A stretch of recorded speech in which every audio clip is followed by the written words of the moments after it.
भगवत गीता में श्री कृष्ण ने बताया कि गुस्से पर काबू रखना चाहिए। इसका मतलब है कि कोई भी व्यक्ति जब क्रोध करता है, गुस्सा करता है, तो उसके मन में भ्रम पैदा होता है, यानी कि सही और गलत का भेद करना मिट जाता है। वो नहीं कर पाता सही क्या है, गलत क्या है, बस क्रोध ही शेष रहता है। इससे बुद्धि भी व्यग्र हो जाती है। इसके बाद किसी भी सही बात का तर्क व्यर्थ ही जाता है और तब व्यक्ति के पतन की शुरुआत हो जाती है, उसकी बर्बादी शुरुआत हो जाती है। वर्तमान समय में, आज के समय में यदि इस बात पर गौर करें कि किसी भी कार्य को करते समय यदि क्रोध आ जाए तो कार्य प्रभावित होता है। कई बार देखा होगा आप सभी ने कि लोग क्रोध में आकर अपनी नौकरी, अपने रिश्ते, यहाँ तक कि अपनी जिंदगी तक दांव पर लगा देते हैं। वह अपने क्रोध के दुष्परिणामों के बारे में कभी विचार नहीं करते। इसलिए जरूरी है कि जब क्रोध आए तो कुछ क्षण रुककर उससे होने वाले परिणामों के बारे में एक बार जरूर सोच लें, उसके बाद ही कोई कदम उठाएं। मनुष्य को स्वयं को ईश्वर में लीन कर देना चाहिए। ईश्वर के हवाले कर दो खुद को। ईश्वर के सिवाय मनुष्य का कोई नहीं होता।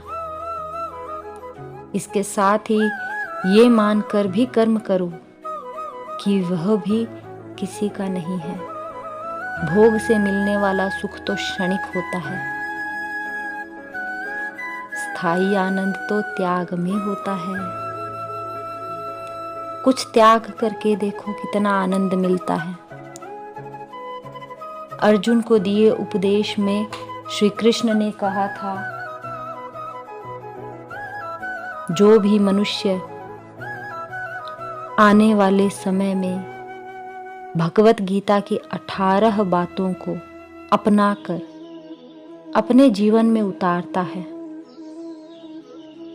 वो सभी दुखों से, वासनाओं से, क्रोध से, ईर्ष्या से, लोभ से, मोह से, लालच से आदि इन बंधनों से मुक्त हो जाएगा।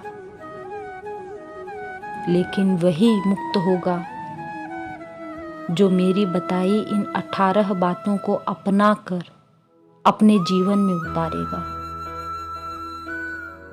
और जो इन बातों को अपने जीवन में उतारता है वो इन बंधनों से मुक्त हो जाता है। बंधनों से मुक्त होने से क्या मिलेगा? मोक्ष मिलेगा। और जो मनुष्य इन बंधनों से मुक्त हो जाता है वो जीते जी मोक्ष को प्राप्त कर लेता है। व्यक्ति को ज्ञान और कर्म दोनों को ही एक समान रूप से देखना चाहिए। दोनों में एक समान नजरिया रखना चाहिए। आज के समय में अगर देखा जाए तो ऐसे सुनने में आता है, देखने में आता है कि व्यक्ति बातें तो बड़ी बड़ी करता है, कर्म प्रधान बातें करता है, लेकिन जब खुद वह उस स्थिति में होता है तो उन सब बड़ी बातों को भूलकर खुद के लिए जो सही होता है बस वही करता है। फिर चाहे उसके लिए वह अनजाने में किसी दूसरों को नुकसान ही क्यों न कर रहा हो। इसलिए ज्ञान और कर्म दोनों को ही सदैव एक नजरिए से देखना चाहिए। कर्म वही करें जिसकी ज्ञान इजाजत देता हो। इस तरह से व्यक्ति सही गलत और पाप और पुण्य के बीच में फर्क आसानी से समझ पाएगा।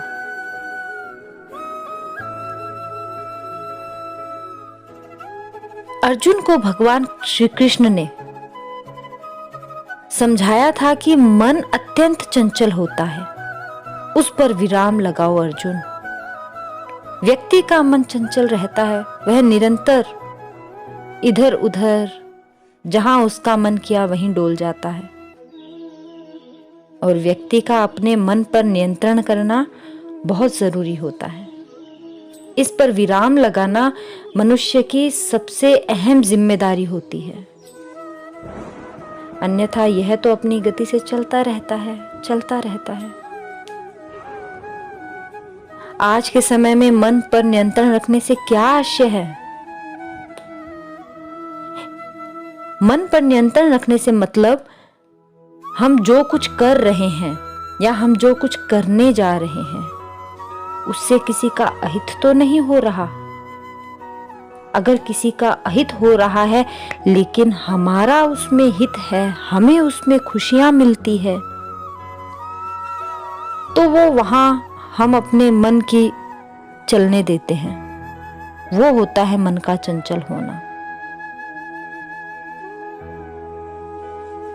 हो सकता है खुद के लिए भी भविष्य में आपका किया गया वो कार्य नुकसानदायक हो, लेकिन वर्तमान समय में कुछ पलों के लिए वो सुखद है, कुछ पलों के लिए वो आपको खुशियां दे रहा है।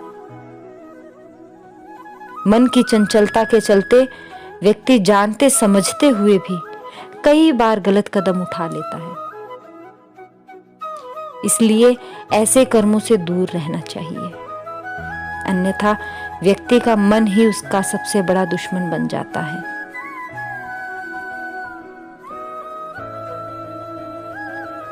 सच्चा दोस्त क्या होता है? सच्चा मित्र क्या होता है? सबका होगा कोई ना कोई मित्र, लेकिन सच्चा मित्र वही होता है जो आपका बुरे समय में, बुरे वक्त में साथ दे, यानी कि आपके दुख और परेशानी में जो आपके साथ हर वक्त खड़ा रहे, वो आपका सच्चा मित्र है। खुशियां मनाने तो सभी आ जाते हैं, दुश्मन भी दोस्त बन जाते हैं खुशियों के समय, लेकिन जो दुख में आपके साथ खड़ा है, आपका साथ दे रहा है, परेशानी में आपका साथ दे रहा है, वह सच्चा मित्र होता है।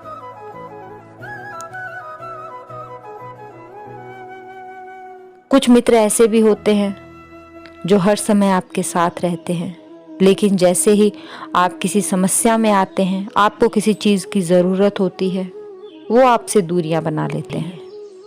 वो मित्र कहने के लायक नहीं होते। जो आपका मित्र आपके साथ ऐसा व्यवहार नहीं कर रहा है, जो आपके लिए तुरंत परित्याग करने के लिए तैयार है, किसी भी परिस्थिति में आपके साथ खड़ा है, वो सच्चा मित्र है।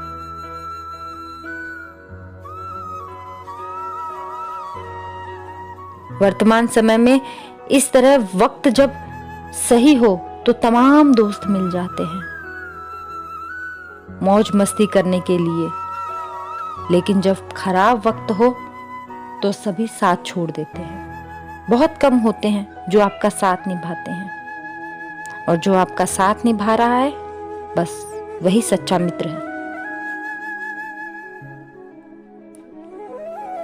व्यक्ति को अपने गुरु के अलावा अपने अनुभवों से सीख लेनी चाहिए। व्यक्ति बचपन में अपने गुरु से शिक्षा लेता है, पूरी उम्र वो किसी न किसी से कुछ न कुछ सीखता रहता है, लेकिन इसके अलावा मनुष्य को अपने अनुभवों से भी सीख लेनी चाहिए, वरना कई बार व्यक्ति परेशानी में पड़ सकता है।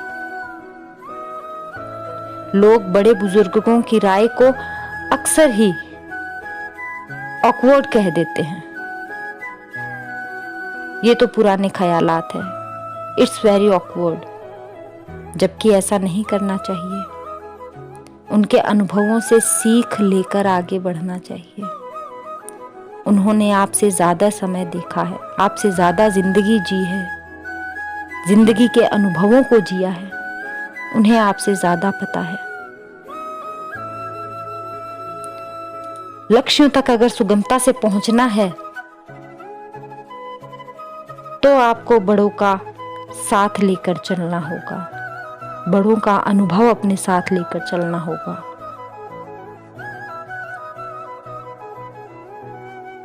कई बार ऐसा होता है कि बार बार असफलता मिलने के बाद भी व्यक्ति उसी रास्ते पर, उसी प्रक्रिया से बार बार गुजरता है, जबकि उसे पहले उस रास्ते पर, पहले उस प्रक्रिया में बार बार निराशा हाथ लगी है। लेकिन फिर भी वो उस रास्ते पे क्यों जा रहा है? क्योंकि उसे उस रास्तों का अनुभव है। वो उन रास्तों पर अनुभवों के आधार पर आगे बढ़ना चाहता है। भगवत गीता में श्री कृष्ण ने अर्जुन से कहा था कि हे अर्जुन, मोह के बजाय सत्य को जानने का प्रयास करो। जिस दिन तुम सत्य को जान लोगे, खुद में खुद युद्ध में विजयी हो जाओगे। यानी ये बात सिर्फ अर्जुन पर लागू नहीं होती, समस्त मनुष्य जाति पर लागू होती है कि जो मनुष्य, जो व्यक्ति मोह के बजाय सत्य को जान लेता है, उसको मोक्ष मिल जाता है।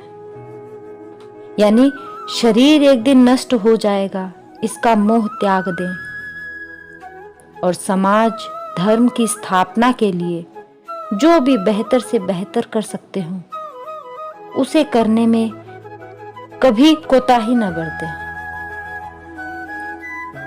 आज के समय में व्यक्ति को ईश्वर और धर्म को जानने का प्रयास करना चाहिए। ऐसा करने से वह कभी भी किसी भी गलत दिशा में नहीं जाएगा। साथ ही वह धर्म और ईश्वर को जानते समझते हुए कार्य करेगा। ऐसे में उसके सफल होने की संभावनाएं भी बढ़ जाएंगी। जो हुआ अच्छे के लिए हुआ, जो हो रहा है वह भी अच्छे के लिए ही हो रहा है, और जो आगे होने वाला है वह भी अच्छा ही होगा, क्योंकि परिवर्तन ही संसार का नियम है। मनुष्य विश्वास से बनता है। आप जैसा विश्वास रखते हैं वैसे ही बन जाते हैं। संदेह के साथ मनुष्य को कभी खुशी नहीं मिल सकती, न इस लोक में न ही परलोक में। आत्मा ना ही जन्म लेती है और ना ही मरती है। इंद्रियों के अधीन होने से मनुष्य के जीवन में विकार आ जाता है। संयम, सदाचार, स्नेह और सेवा, ये गुण सत्संग के बिना नहीं आते। वस्त्र बदलने की आवश्यकता नहीं है, आवश्यकता है हृदय परिवर्तन की। जवानी में जिसने ज्यादा पाप किए हैं, उसे बुढ़ापे में ज्यादा नींद नहीं आती। स्त्री का धर्म है कि रोज माँ तुलसी और पार्वती की पूजा अर्चना करे। पति पत्नी पवित्र रूप से जीवन बिताए, तो भगवान पुत्र के रूप में उनके घर आने की इच्छा रखते हैं। गीता में भगवान ने कहा है, मनुष्य जैसा कर्म करता है उसे उसके अनुरूप ही फल की प्राप्ति होती है। इसलिए सत्कर्मों को महत्व देना चाहिए।